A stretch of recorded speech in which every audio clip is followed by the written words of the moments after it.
बहुत समय पहले की बात है। हिमराज्य के ऊंचे पहाड़ों के बीच बसा था चंद्रलोक, एक सुंदर और शांत राज्य। इस राज्य की रानी थी तारा, जिन्हें सब प्यार से तारा रानी कहते थे। रानी तारा बुद्धिमान थीं, सुंदर थीं और उनका दिल हर किसी के लिए दया से भरा हुआ था। लेकिन उनकी एक कमी थी, वो मां नहीं बनना चाहती थी। राज्य के लोग, राजा और मंत्री सब कहते रहते, महारानी जी, एक वारिस होना जरूरी है, नहीं तो राजगद्दी का क्या होगा। लेकिन तारा रानी हर बार मुस्कुराकर कहती, मेरा राज्य मेरा परिवार है, मुझे किसी औलाद की जरूरत नहीं। राजा धीरे धीरे बीमार पड़ने लगे। उन्होंने अंतिम समय में तारा से कहा, मेरे बाद ये राज्य तुम्हारे हाथ में होगा, लेकिन एक वारिस चाहिए जो इसे आगे बढ़ा सके। तारा रानी ने मजबूरी में प्रार्थना की, हे देवताओं, अगर मेरे भाग्य में औलाद है तो जैसी भी हो, बस राज्य का भला करे। एक रात तारा रानी के सपने में एक अजीब प्रकाश आया।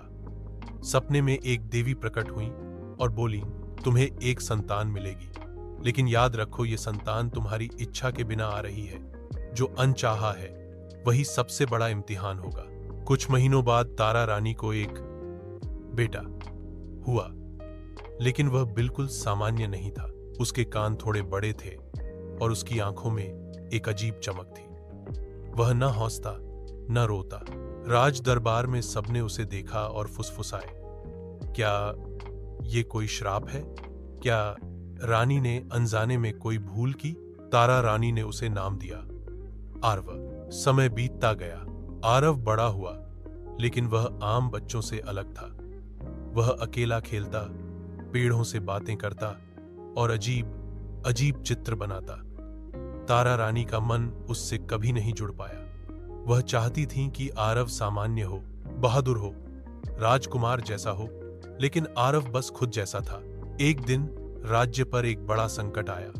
पड़ोसी राज्य ने हमला कर दिया। सैनिक हार रहे थे और महल में डर फैल गया। तारा रानी युद्ध की तैयारी कर रही थी। तभी आरव उनके पास आया और बोला, मां, मुझे जाने दो, मैं उन्हें रोक सकता हूं। रानी चौंक गई। तुम तो कभी मैदान में नहीं गए, कैसे? आरव ने शांति से कहा, आपने मुझे कभी समझा नहीं मां। मैं युद्ध से नहीं, बुद्धि से लड़ता हूं। बार आरव जंगल की ओर गया। वहां उसने पशुओं से बात की, पहाड़ों की गुफाओं में गया और कुछ जड़ी बूटियां इकट्ठा की। 2 दिन बाद वह दुश्मनों के पास पहुंचा अकेला, बिना हथियार। उसने दुश्मनों को एक पेय दिया और कुछ ही देर में वे सो गए। उन जड़ी बूटियों में ऐसी शक्ति थी जो इंसान को कुछ घंटों तक बेहोश कर सकती थी, बिना किसी खून खराबे के। दमन्नीना, युद्ध जीत लिया गया बिना तलवार उठाए। राज्य भर में खुशियां फैल गईं। लोगों ने पहली बार कहा, तारा रानी की औलाद अनोखी है, लेकिन सबसे अनमोल है। तारा रानी की आंखों में आंसू आ गए। उन्होंने आरव को गले लगाया और कहा, मैंने तुझे कभी नहीं चाहा था, लेकिन तू ही मेरी सबसे बड़ी जरूरत था। कहानी की सीख, कई बार जो हमें नहीं चाहिए वही हमें सबसे ज्यादा चाहिए होता है।